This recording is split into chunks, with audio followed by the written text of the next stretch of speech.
Assalamu alaikum wa rahmatullahi wa barakatuh. Bonjour à toutes et à tous. Aujourd'hui, je vous propose de découvrir quelques pratiques des Ottomans durant le mois de Ramadan. Pendant ce confinement, nous allons certes vivre un Ramadan assez atypique.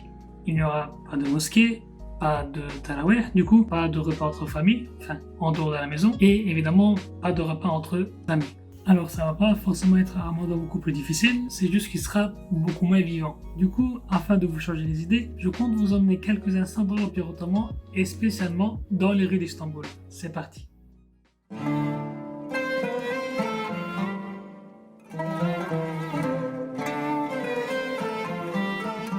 Vaste État s'étendant de l'Irak jusqu'à l'est de l'Europe à son apogée, l'Empire ottoman est riche en histoire. Que ce soit celui-ci ou sa culture, l'État ottoman est très diversifié, et je ne pourrais donc en parler que d'une infime partie. Je me limiterai ainsi entre le XVIIIe et XIXe siècle. Durant l'ère ottomane, la préparation du mois de Ramadan se faisait vers la fin du mois de Sha'ban. Pour préparer le peuple, l'État ottoman proclamait des Tembih-nameh, que je traduirai par déclaration ou communiqué. Dans ces Tembih-nameh, il était question de mise en garde ou de conseils tant sur le plan social et économique. Durant les jours du mois de Ramadan, les magasins ou autres échoppes étaient fermés, exception faite des magasins fournissant les besoins primaires, tels que les boulangeries. On fixait aussi les prix des produits, évitant ainsi une hausse des prix. Alors ça, c'était quelques exemples pour le plan économique. Pour ce qui est du plan social, je voudrais vous citer un extrait d'un communiqué de la part du sultan Abdul-Mejid. Tembih-nameh proclamé le 24 mars 1859, il dit en ces termes que ceux qui n'ont pas de problème de santé grave jeûnent, que ceux qui ne peuvent jeûner ne mangent pas devant une place publique. Comme durant toute l'année,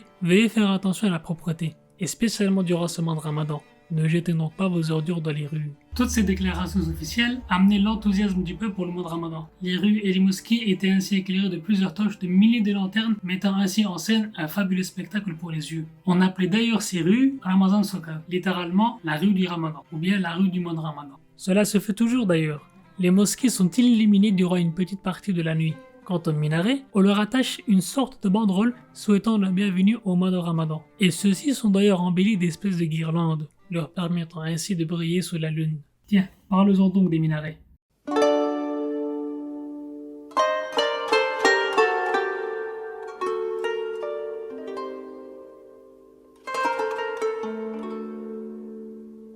Je ne vais pas m'exprimer ici dans les débats de calcul astronomique, chacun a son avis. Ce que je peux dire en revanche, c'est qu'à l'époque de l'Empire, le calcul n'était pas encore assez sophistiqué pour permettre avec certitude l'arrivée du mois de Ramadan. On se tournait donc vers le ciel, scrutant l'arrivée de la nouvelle lune. Les imams et les muezzins, eux, étaient chargés de monter sur les minarets. Tour particulièrement haute, ils donnaient ainsi une bien meilleure vue du ciel, et les imams de chercher le nouveau croissant de lune. Une place de premier choix donc.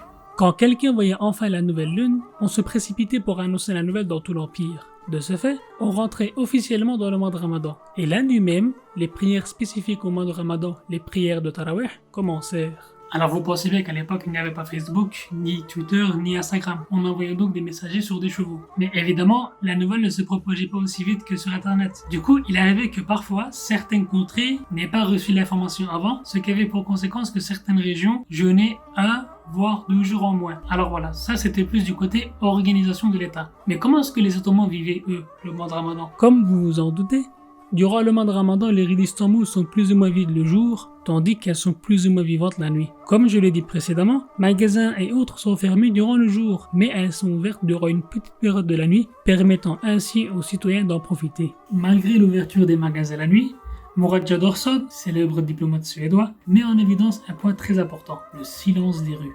Ainsi donc, Dorson nous apprend que durant le mois de Ramadan, il est permis au peuple d'ouvrir les cafés et les pâtisseries dans la nuit, donnant la possibilité au peuple d'en profiter, étant donné que ce n'est plus possible durant le jour. Ces repas nocturnes, comme ils les appellent, se font dans le calme et dans le silence. Sans rumeur, sans tumulte, sans aucun éclat de gaieté mondaine. Car ne l'oublions pas, l'Empire ottoman ce n'est pas seulement des Turcs musulmans. Il y a par exemple à Istanbul aussi des Grecs, des Arméniens, des Chrétiens, des Juifs, bref, il y a aussi des non-musulmans. D'ailleurs, Murad Jadorson, l'auteur du livre que je viens de vous citer, est lui-même un ottoman arménien d'origine. Bref, nous voyons donc que les Ottomans étaient silencieux durant la nuit, une belle coutume qui pourrait nous inspirer. Nous allons maintenant aborder notre dernière coutume qui clôturera cet épisode.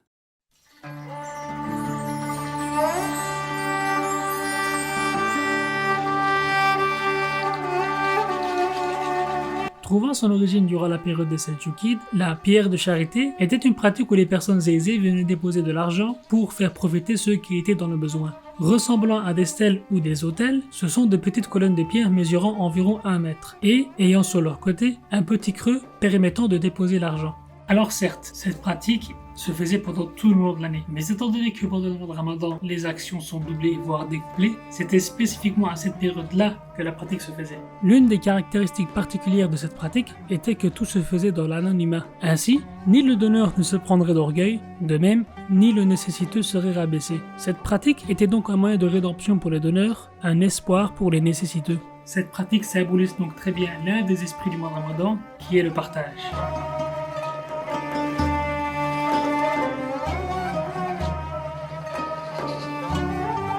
Voilà, c'était tout pour ma part, j'espère sincèrement que cet épisode vous a plu. Alors évidemment, il y a d'autres pratiques que je n'ai pas abordées, comme par exemple que durant les repas, les Ottomans laissaient les portes ouvertes, ainsi tout le monde, sans distinction, pouvait participer au repas. D'ailleurs, petite anecdote, la raison pour laquelle chez les Ottomans les tables ne sont pas carrées mais bel et bien rondes, c'était pour qu'un maximum de personnes puissent participer au repas. Il y a évidemment encore beaucoup d'autres coutumes, mais bon, je ne pourrais pas toutes les énumérer ici. Sur ce, je vous souhaite un très beau mois de Ramadan, prenez soin de vos familles, faites attention quand vous sortez dehors, n'oubliez pas vos masques, n'oubliez pas vos gants. Quand vous rentrez à la maison, n'oubliez pas de vous désinfecter les mains. Que Dieu, Inch'Allah, nous aide à surmonter cette épreuve tous ensemble. Que Dieu soit avec vous. Assalamu alaikum wa rahmatullahi wa barakatuh.